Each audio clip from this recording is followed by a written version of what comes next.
सहज साध्य शपथ विहित है। पैतृक धन के अधिकारी, पत्नियों का धनाधिकार, पितामह के धन के अधिकारी, विभाज्य और अविभाज्य धन, वर्णक्रम से पुत्रों के धनाधिकार, 12 प्रकार के पुत्र और उनके अधिकार, पत्नी पुत्री आदि के, संसृष्टि के धन का विभाग, क्लीब आदि का अनधिकार, स्त्री धन तथा उसका विभाग। दाय विभाग प्रकरण। दाय शब्द से वो धन समझना चाहिए जिस पर स्वामी के साथ उसके संबंध के कारण दूसरों का स्वतत्व हो जाता है। दाय के 2 भेद हैं, अप्रतिबंध और सप्रतिबंध। पुत्रों और पौत्रों का पुत्रत्व और पौत्रत्व के कारण पिता और पितामह के धन पर अनायास ही स्वतत्व होता है, इसलिए वो अप्रतिबंध दाय है। चाचा और भाई आदि को पुत्र और स्वामी के अभाव में धन पर अधिकार प्राप्त होता है, इसलिए वो सप्रतिबंध दाय है। इसी प्रकार उनके पुत्र आदि के लिए भी समझ लेना चाहिए। जिसके अनेक स्वामी हैं, ऐसे धन को बांटकर एक एक के अंश को पृथक पृथक व्यवस्थित कर देना विभाग कहलाता है।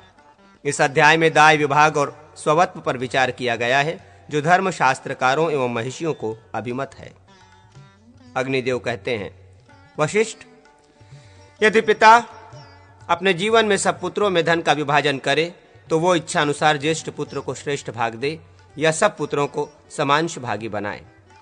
यदि पिता सब पुत्रों को समान भाग दे तो अपनी उन स्त्रियों को भी समान भाग दे जिनको पति अथवा श्वशुर की ओर से स्त्री धन न मिला हो। जो पुत्र धनोपार्जन में समर्थ होने के कारण पैतृक धन की इच्छा न रखता हो, उसे भी थोड़ा बहुत धन देकर विभाजन का कार्य पूर्ण करना चाहिए। पिता के द्वारा दिया हुआ न्यूनाधिक भाग यदि धर्म सम्मत है तो वो पितृकृत होने से निवृत्त नहीं हो सकता, ऐसा स्मृतिकारों का मत है। माता पिता के मृत्यु के पश्चात पुत्र पिता के धन और ऋण को बराबर बराबर बांट लें। माता द्वारा लिए गए ऋण को चुकाने के बाद बचा हुआ मातृधन पुत्रियां आपस में बांट लें। उनके अभाव में पुत्र आदि उस धन का विभाग कर लें। पैतृक धन को हानि न पहुंचाकर जो धन स्वयं उपार्जित किया गया हो, मित्र से मिला हो और विवाह में प्राप्त हुआ हो, भाई आदि दायाद उसके अधिकारी नहीं होते। यदि सब भाइयों ने सम्मिलित रहकर धन की वृद्धि की हो तो उस धन में सबका समान भाग माना जाता है। यहाँ तक पैतृक संपत्ति में पुत्रों का विभाग किस प्रकार हो यह बतलाया गया। अब पितामह के धन में पौत्रों का विभाग कैसे हो, इस विषय में विशेष बात बताते हैं। यद्यपि पितामह के धन में पौत्रों का पुत्रों के समान जन्म से ही स्वतत्व है, तथापि यदि वे पौत्र अनेक पिता वाले हैं तो उनके पिताओं को द्वार बनाकर ही पितामह के द्रव्य का विभाजन होगा।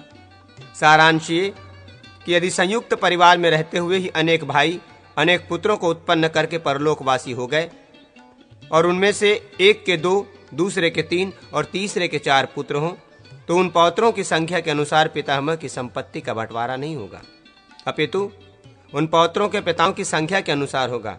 जिसके 2 पुत्र हैं उसे अपने पिता का 1 अंश प्राप्त है, जिसके 3 पुत्र हैं उसे भी अपने पिता का 1 अंश प्राप्त होगा और जिससे 4 हैं उसे भी अपने पिता का 1 ही अंश मिलेगा।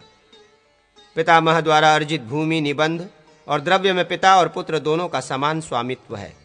धन का विभाग होने के बाद भी सवर्णा स्त्री में उत्पन्न हुआ पुत्र विभाग का अधिकारी होता है, अथवा आय और व्यय का संतुलन करने के बाद दृश्य धन में उसका विभाग होता है।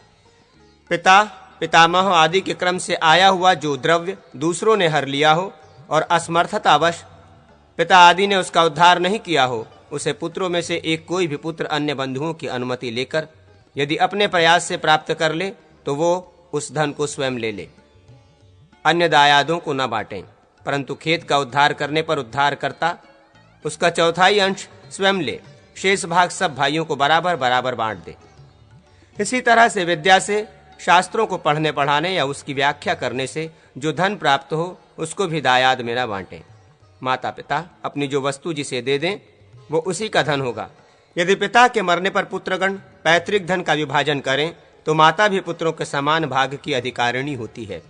विभाजन के समय जिन भाइयों के विवाह आदि संस्कार न हुए हों, उनके संस्कार वे भाई जिनके संस्कार पहले हो चुके हैं संयुक्त धन से करें।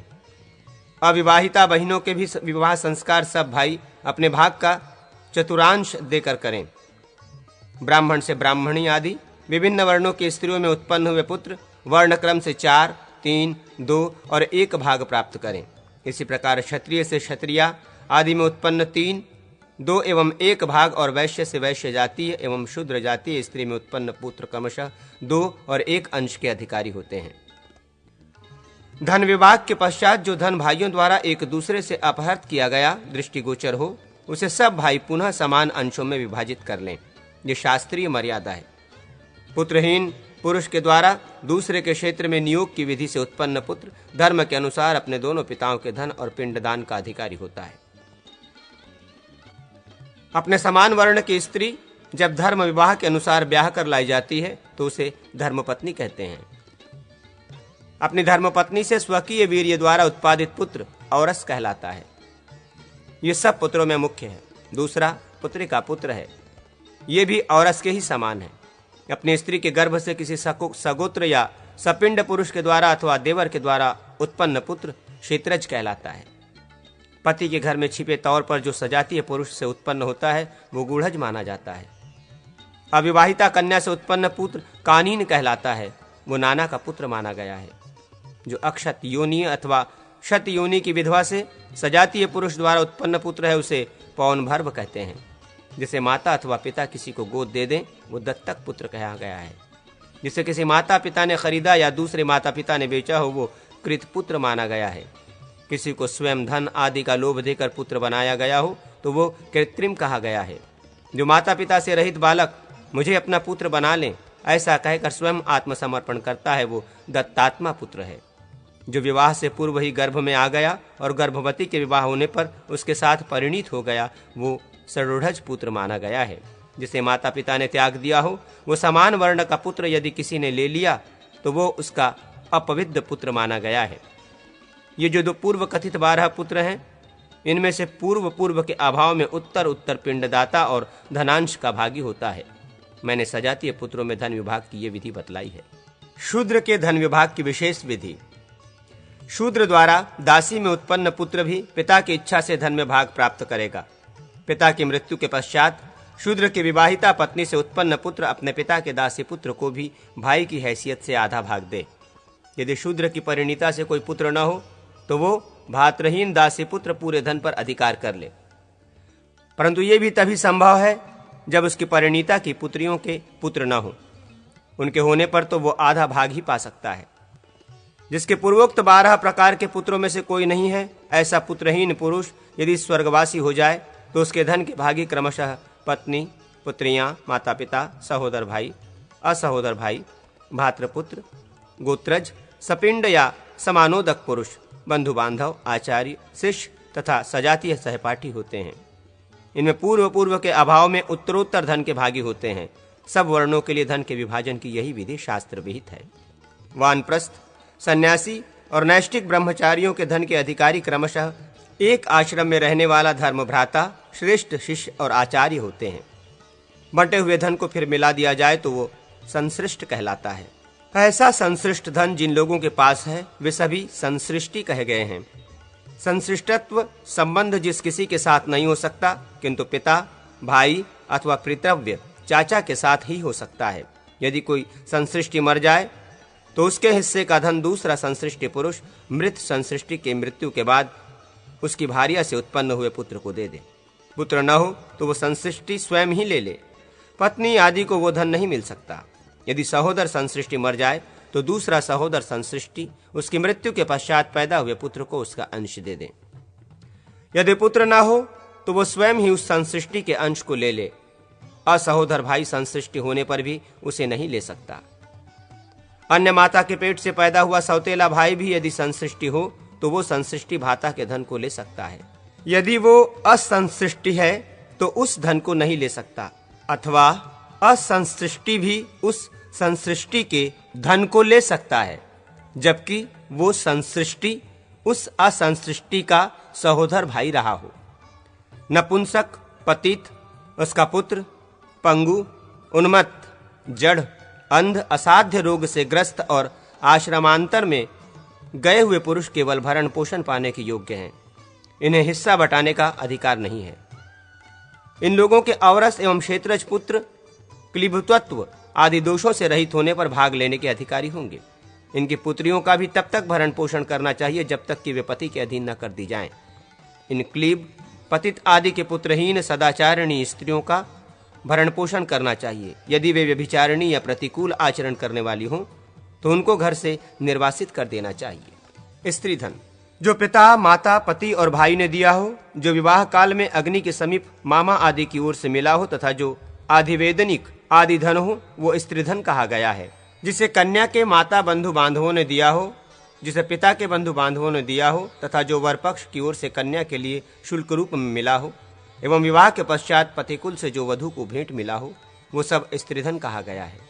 यदि स्त्री संतान ही ना हो, जिसके बेटी, दौहित्री, दौहित्र, पुत्र और पौत्र कोई भी ना हो, ऐसी स्त्री यदि दिवंगत हो जाए तो उसके पति आदि बांधवजन उसका धन ले सकते हैं। ब्राह्म, दैव, आर्ष और प्राजापत्य, इन 4 प्रकार के विवाहों की विधि से विवाहित स्त्रियों के निसंतान मर जाने पर उनका धन पति को प्राप्त होता है। यदि वे संतानवती रही हों तो उनका धन उनकी पुत्रियों को प्राप्त होता है और शेष 4 गांधर्व, आसुर, राक्षस तथा पिशाच विवाह की विधि से विवाहित होकर मरी हुई संतानहीना स्त्रियों का धन उनके पिता को प्राप्त होता है। जो कन्या का वाग्दाग्न करके कन्यादान नहीं करता, वो राजा के द्वारा दंडनीय होता है तथा वाग्दाग्न के निमित्त वर ने अपने संबंधियों और कन्या संबंधियों के स्वागत सत्कार में जो धन खर्च किया हो, वो सब सूद सहित कन्यादाता को वर को लौटावे। यदि वाग्दाता कन्या की मृत्यु हो जाए तो वर अपने और कन्या पक्ष दोनों के व्यय का परिशोधन करके जो अवशिष्ट व्यय हो वही कन्यादाता से ले। दुर्भिक्ष में, धर्म कार्य में, रोग या बंधन से मुक्ति पाने के लिए यदि पति दूसरा कोई धन प्राप्त न होने पर स्त्री धन को ग्रहण करे तो पुनः उसे लौटाने को बाध्य नहीं है। जिस स्त्री को ससुर अथवा पति से स्त्री धन न प्राप्त हुआ हो, उस स्त्री के रहते हुए दूसरा विवाह करने पर पति आधिवेदनिक के समान धन दे, अर्थात अधिवेदन द्वितीय विवाह में जितना धन खर्च होता हो उतना ही धन उसे भी दे दिया जाए। यदि उसे पति और ससुर की ओर से स्त्री धन प्राप्त हुआ हो तब आधिवेदनिक धन का आधा भाग ही दिया जाए। विभाग का अपलाप होने पर पति संदेह उपस्थित हो तो कुटुंबी जनों, पिता के बंधु बांधवों, माता के बंधु बांधवों, पूर्वोक्त लक्षण वाले साक्षियों तथा अभिलेख विभाग पत्र के सहयोग से विभाग का निर्णय जानना चाहिए। इसी प्रकार यौतक, दहेज में मिले हुए धन तथा पृथक किए गए गृह और क्षेत्र आदि के आधार पर भी विभाग का निर्णय जाना जा सकता है।